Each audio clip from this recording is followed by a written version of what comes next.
Assalamualaikum warahmatullahi wabarakatuh. Halo anak-anak, bertemu lagi bersama dengan Ibu Putri. Bagaimana kabar anak-anak pada hari ini? Semoga kita selalu dalam keadaan sehat, sehingga kita lebih semangat untuk melakukan aktivitas pada hari ini, dan tentunya lebih semangat untuk mengikuti pelajaran Ibu pada hari ini. Di video pembelajaran kali ini, Ibu akan menyampaikan materi pembelajaran untuk kelas 5, tema 9, subtema 1, pembelajaran 4. Namun sebelum kita memulai pelajaran kita pada hari ini, mari kita berdoa menurut agama dan kepercayaan kita masing-masing. Berdoa dimulai.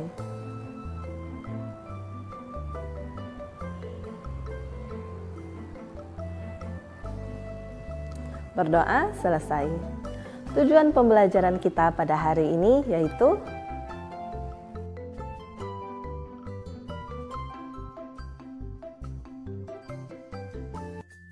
ayo mengamati pada halaman 28.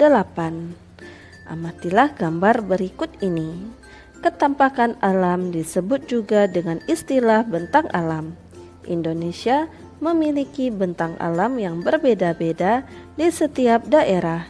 Ada daerah dataran tinggi dan ada daerah dataran rendah. Ada penduduk yang tinggal di daerah pegunungan, ada juga penduduk yang tinggal di daerah pantai. Ketampakan alam dibagi menjadi dua bagian, yaitu ketampakan alam wilayah daratan dan ketampakan wilayah perairan. Ayo lakukan kegiatan berikut. Ayo berdiskusi pada halaman 29. Carilah informasi mengenai kenampakan alam wilayah daratan dan ketampakan alam wilayah perairan beserta ciri-cirinya. Diskusikan hasil informasi yang kalian peroleh, kemudian tuliskan dalam kolom berikut. Ciri ketampakan daratan dan ketampakan perairan. Ketampakan alam wilayah daratan yang pertama yaitu gunung. Ciri-ciri: bukit yang sangat besar dan tinggi dengan ketinggian lebih dari 600 meter di atas permukaan laut. Yang kedua, pegunungan, rangkaian gunung atau daerah yang bergunung-gunung dengan ketinggian lebih dari 600 meter di atas permukaan laut. Yang ketiga, bukit, ciri-ciri, wilayah di daratan dengan ketinggian antara 200 sampai 500 meter di atas permukaan laut dan disertai beberapa bagian yang merupakan lembah. 4. Dataran tinggi. Ciri-ciri: wilayah di daratan dengan ketinggian antara 300 sampai 600 meter di atas permukaan laut, terletak di daerah pegunungan dengan ciri-ciri lainnya berupa udara sejuk dan segar. Dan yang kelima, dataran rendah. Ciri-ciri: bentangan tanah datar yang sangat luas pada ketinggian kurang dari 200 meter di atas permukaan laut. Selanjutnya, ketampakan alam wilayah perairan. Yang pertama yaitu sungai. Ciri-cirinya: bagian dari permukaan bumi yang rendah yang dialiri oleh air. Air mengalir dari dataran tinggi atau hulu sungai menuju dataran rendah dan bermuara di laut. Yang kedua, danau. Ciri-cirinya: permukaan bumi berupa cekungan yang sangat luas dan digenangi air atau genangan air yang sangat luas yang dikelilingi oleh daratan. Yang ketiga, teluk. Ciri-cirinya: bagian laut yang menjorok ke daratan. Yang keempat, selat. Ciri-cirinya: laut yang sempit yang menghubungkan pulau satu dengan pulau yang lainnya. Dan yang kelima, rawa. Ciri-cirinya: daerah yang merupakan tanah yang digenangi air. Umumnya terletak di daerah dekat sungai atau pantai. Di daerah rawa banyak terdapat tumbuhan air. Adaptasi masyarakat terhadap ketampakan alam sekitar. Permukaan bumi tidak rata. Permukaan bumi ada yang tinggi dan ada yang rendah. Ketampakan alam adalah berbagai bentuk muka bumi yang terjadi secara alamiah. Ketampakan alam terdiri atas dua bagian pokok, yaitu ketampakan alam berupa perairan dan ketampakan alam yang berupa daratan. Daratan adalah tempat kita berpijak.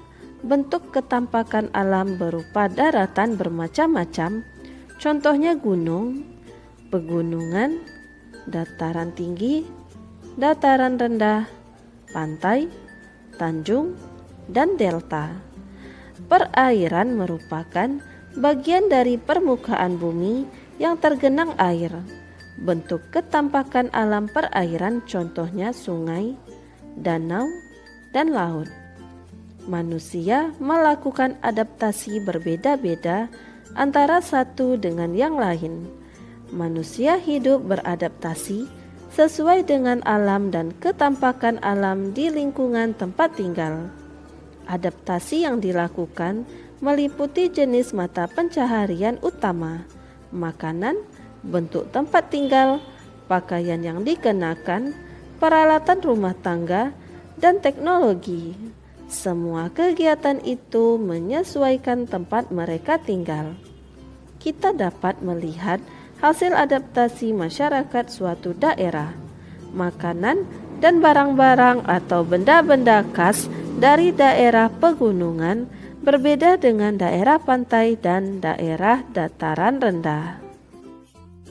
Dari bacaan yang ada di atas dapat disimpulkan bahwa benda-benda atau barang-barang di setiap daerah itu berbeda. Namun tidak hanya itu, air laut juga akan berbeda dengan air yang ada di pegunungan. Dapatkah kamu membedakan antara air laut dengan air pegunungan itu? Tuliskanlah pada kolom berikut ini. Perbedaan air laut dengan air pegunungan. Air laut, yang pertama, asin rasa airnya, berasal dari laut, tidak bisa langsung diminum, bisa menimbulkan dehidrasi bila meminumnya. Dan air pegunungan, yaitu tawar rasa airnya, berasal dari mata air di daerah pegunungan, bisa langsung diminum, dan bisa menghilangkan rasa haus. Ayo mengamati pada halaman 31. Berbicara tentang air, perhatikan iklan berikut ini. Apa isi kedua iklan pada gambar di atas? Gambar pertama menunjukkan iklan tentang depot air minum isi ulang. Dan pada gambar kedua menunjukkan iklan tentang alat untuk mensterilkan air minum. Kemudian, amatilah kedua iklan tersebut, ungkapkan pendapatmu mengenai kedua iklan tersebut di hadapan teman-temanmu. Tuliskanlah juga tentang pendapatmu pada kolom berikut. Ada beberapa unsur iklan yang sudah termuat dalam gambar iklan 1, tapi ada juga beberapa unsur iklan yang belum termuat dalam gambar iklan 1. Adapun unsur-unsur iklan media cetak yang ada dalam gambar 1 adalah nama produk, gambar produk, kalimat iklan, dan keunggulan produk.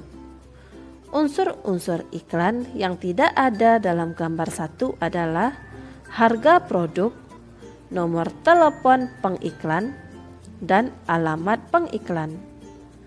Selanjutnya, ada beberapa unsur iklan yang sudah termuat dalam gambar iklan 2, tetapi ada juga beberapa unsur iklan yang belum termuat dalam gambar iklan 2. Adapun unsur-unsur iklan media cetak yang ada dalam gambar 2 adalah: yang pertama, nama produk, yang kedua, gambar produk, 3, kalimat iklan, dan 4, keunggulan produk. Unsur-unsur iklan yang tidak ada dalam gambar 2 yaitu harga produk, nomor telepon pengiklan, dan alamat pengiklan. Ayo berlatih pada halaman 33. Apa manfaat hidup rukun bagi dirimu? Tuliskan pada kolom berikut. Contoh hidup rukun yang pertama, menjenguk teman sakit.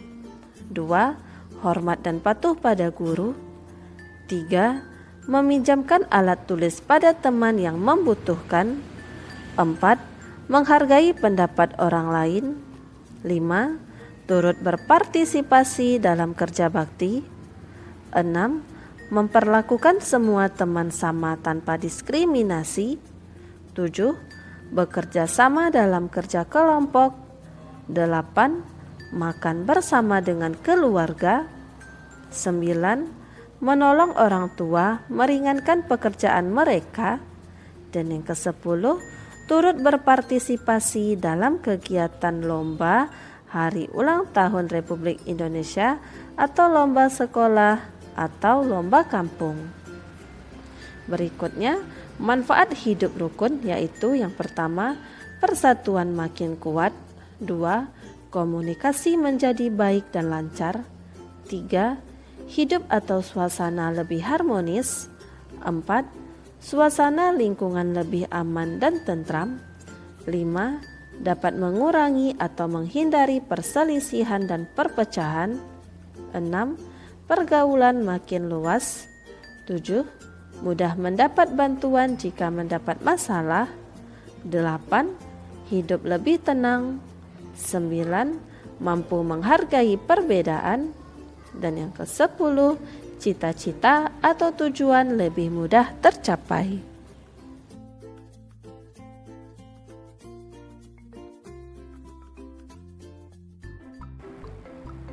Demikianlah materi yang dapat Ibu sampaikan pada hari ini. Semoga apa yang telah Ibu sampaikan pada hari ini dapat bermanfaat untuk dirimu dan menambah ilmu pengetahuanmu. Jika dalam penyampaian materi ada tutur kata Ibu yang kurang berkenan, Ibu mohon maaf. Akhir kata, wassalamualaikum warahmatullahi wabarakatuh.